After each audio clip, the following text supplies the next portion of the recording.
Welcome back. ECOWAS leaders earlier today directed the immediate activation of a military intervention against the Republic of Niger's military junta.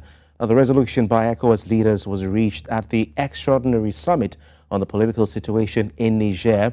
The summit was attended by 8 leaders of member countries and foreign ministers of Liberia and the Gambia in Abuja. Leaders have also called on the African Union and partner countries as well as institutions to support the resolution taken by the sub-regional body, while adding that all efforts made to dialogue with the military junta have been defiantly rejected by the coup leaders. Now, Politics HQ tonight, I have with me Ademola Banyole. He is a political analyst. He joins us from the United States of America, precisely Boston, Massachusetts. Good evening to you, Ademola. Thank you very much for your time. Good evening. Thank you for having me. Right. Also joining us is an expert on conflict, organized crime and security governance in West and Central Africa. Dr. Wole Ojewole is his name. Dr. Ojewole, good evening. Thank you so much for having me. All right, let's set the ball rolling. What do you think of ECOWAS's decision to intervene with military action? And this intervention we're hearing is with immediate effect. I'll start with you. Bayonle. Okay, great. Well, I think it's actually sad we have to get to this. I understand that the ECOWAS might not want to be act like a toothless dog or quickly lose its reputation. I am aware that they've actually served Niger an ultimatum, and they have also tried to have dialogue with the military guys. So in order to keep its reputation, I understand the fact that they are probably now moving in. I don't think that's the best decision, or that is what everybody is looking forward to. There are definitely consequences to that. But I mean, in their intelligence, I hate people now moving and deciding, 8 countries now meeting and deciding to move in with their military power. I mean, we've seen Nigeria cut off electricity. We've seen a couple of sanctions, and I think the feedback we're getting from Niger is grandstanding. So at this point, activating the military arm might not be too far off from the options they have on the table. All right, and over to you, Ojewole. What's your view on this development? Well, I think I believe so strongly that the diplomatic option is still open. So what you saw today, it's what I think in the realm of military they call strategic ambiguity. Because definitely if you are going to carry out a military operation, nobody fixes a date or time when such operation is going to be carried out. So I believe, irrespective of what they have read as a communique today, we actually need to listen beyond what they did not say. So I believe so strongly that the diplomatic option is still very, very strong on the table. And I am optimistic that that is what is going to prevail on the long run. I do not see ECOWAS invasion of Niger right now, or even in the few days ahead. Because look at the caliber of people that attended the meeting today. I believe they are suing for peace. And at some point, the junta and the ECOWAS heads of state are going to meet at a midpoint. There's going to be shifting of grants from both ends. But by and large, the news that was actually out a few hours ago, I think it's about strategic ambiguity and posturing that indeed ECOWAS is capable of invading that country if they choose to do so. All right. When you say strategic ambiguity, are you saying that ECOWAS doesn't really mean to invade, but wants to pass a message to probably prod on the junta to think twice and be open to a diplomatic solution? Is that what you mean? Yes, because the fact that ECOWAS has not attacked or carried out invasions should not also be taken for granted.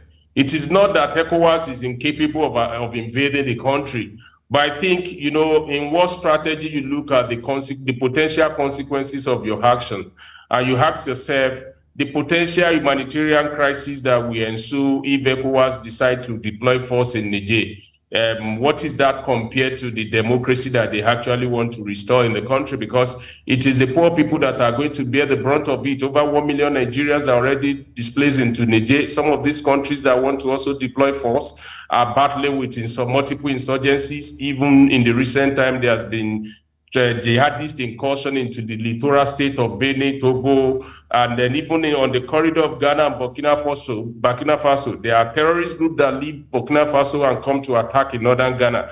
And military, the defense and military forces of each of these countries are already preoccupied. So I believe ECOWAS is going to take measured steps, but the fact that ECOWAS has not attacked or it may not attack must not be taken for granted. That is what I'm trying to say.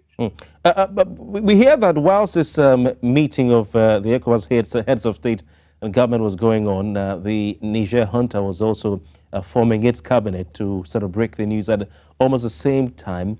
What's your view of this? Well, you also know that what is going on, there is a lot of mind calculation and mind game in all these things. And I believe on the long run, what the junta wants is the transitional government. And that is the reason why you see that they are trying to give some semblance of a civilian co-optation into what they are doing, like the appointment of the prime minister. So there's a lot of military mind game that is going on now. But on the long run, what ECOWAS wants is the restoration of democracy.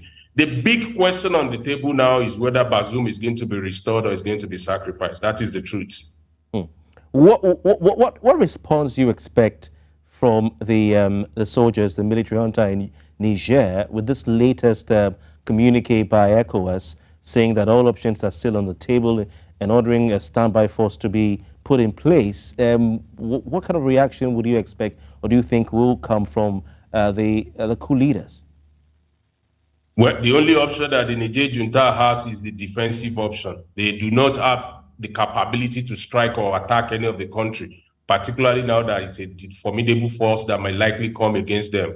And based on evidence, the military capability index, Niger is nowhere to be found compared to where any of these major powers in West Africa.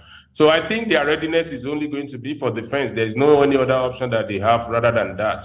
But in terms of military might, Niger is nowhere to be found.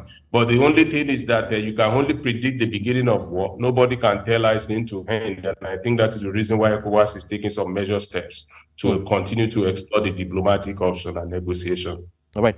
I mean, so it could be argued that, exploring the diplomatic option, even for the junta, would have been a good way to even buy time and stall things and, try to legitimize themselves if they're allowed to attend ECOWAS meetings and all that, for photo ops and all that. Why do you think they had this very hard line approach to the visits of the ECOWAS delegation sent there right from the day after the coup till now? Yes, because I also believe they also carried out their own strategic plan and they assessed what was the response of ECOWAS in Mali, what was the response of ECOWAS in Guinea, what was the response of ECOWAS in Burkina Faso. And they probably think in all these experiences that I just cited, ECOWAS only talk and really didn't really use or deploy force in those countries. That probably is one of the calculations that they have also made. And I think the tide of local politics is actually favoring them because of the politics that led into the coup in the first place, the ethnic issues that have been found, coupled with the anti-French sentiment that they are finding out to be able to secure, to buy legitimacy from the people. So to a large extent, they are trying to see the possibility of how much of the Nigerians that they can have on their side on the street protecting in terms of pro-coup and all those things, and to quickly use that opportunity to consolidate actually. But I think on the long run, they are also hoping that probably they might be able to negotiate for a 12 to 18 month window of transition. I think that is their strategic objective really, but not they know right from their planning phase of the coup that the ECOWAS is not going to tolerate a prolonged military incursion into politics in any country in West Africa. I think that's a cardinal point of departure for them, even when they are planning their coup. All right. ECOWAS has imposed sanctions on Mali, on Burkina Faso, and I think on Guinea, and this has not in any way forced the coup plotters there and the juntas there to rescind and to turn around and hand power back to civilian administrations they kicked out. Can anyone blame the ECOWAS, leaders for looking at this, taking this hard stance and insisting that all options are on the table, looking at the fact that, sanctions and all that may not necessarily force the hand of these soldiers to return power to the civilians? Sanction is going to force their hand. It's just that it has started biting. ECOWAS supply electricity to the country, and I think about 75% of that is already cut off. Niger's trade is woven around neighboring countries in terms of access to ports, importation and all these things, border closure. A lot of the economy is also intertwined with their former colonial master. So the more these sanctions are placed on the country, the more it continues to bite and bite harder.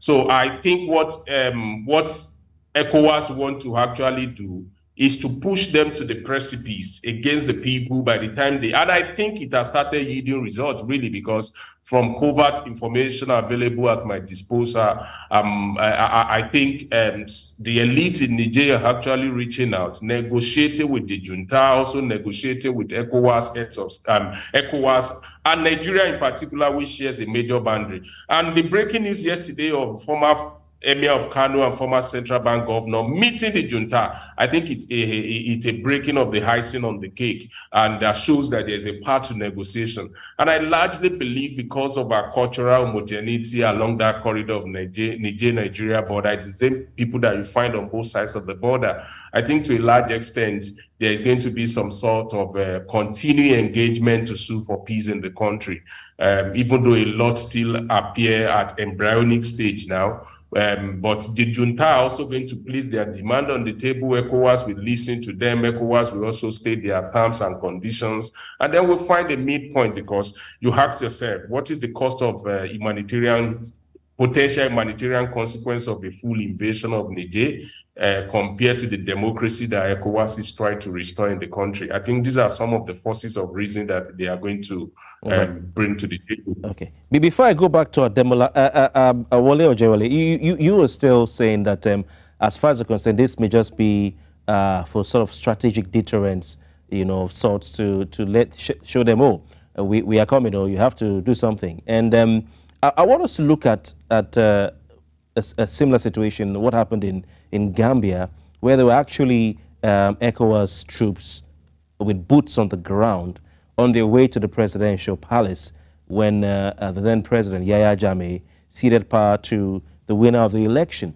What similarities and lessons can we draw from that? Because we know that before a shot was fired, Yahya Jammeh gave up power, and handed over to the winner of the election. So what similarities can we and also lessons can we draw from the Gambian experience? I think there is a little similarity between the both countries and the experience that actually led to deployment of force into Gambia. Don't let us forget, although I don't have that geographical number in terms of the size of Gambia, probably Niger is maybe 20 times the size of Gambia, and that is going to become an uphill task for military operation when you compare the Niger experience with Gambia. And I think the second thing is the fact that in Gambia, election held, and the loser didn't want to vacate power. So he had everybody against him.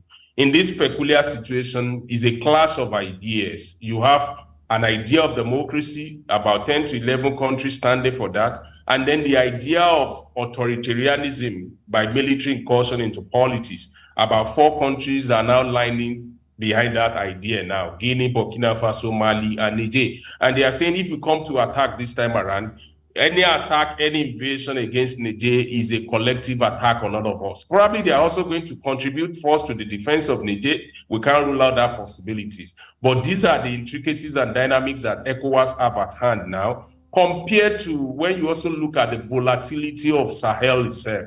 with the multiple layers of insurgencies that have been subsisting in that region for a long while, I think it's a convoluted state that ECOWAS will want to be very, very careful to venture into full invasion or maybe clinical invasion in that country now. And that's what has played out now. You've heard a lot of people across the countries, whether in Ghana, in Nigeria particularly, saying, no, don't let us go the way of invasion. Let us continue to sue for peace. So I think the dynamics are different. Gambia relatively had nobody supporting supporting or maybe making military rhetorics to support what played out in Gambia then, which was a potential democratic coup. But the coup in Niger now was actually staged by soldiers. And then it throws up a different dynamics into the mix. All right. Very interesting. Dr. Ole Ojeole, expert on conflict, organized crime and security governance in Western Central Africa. Thank you so much for your time.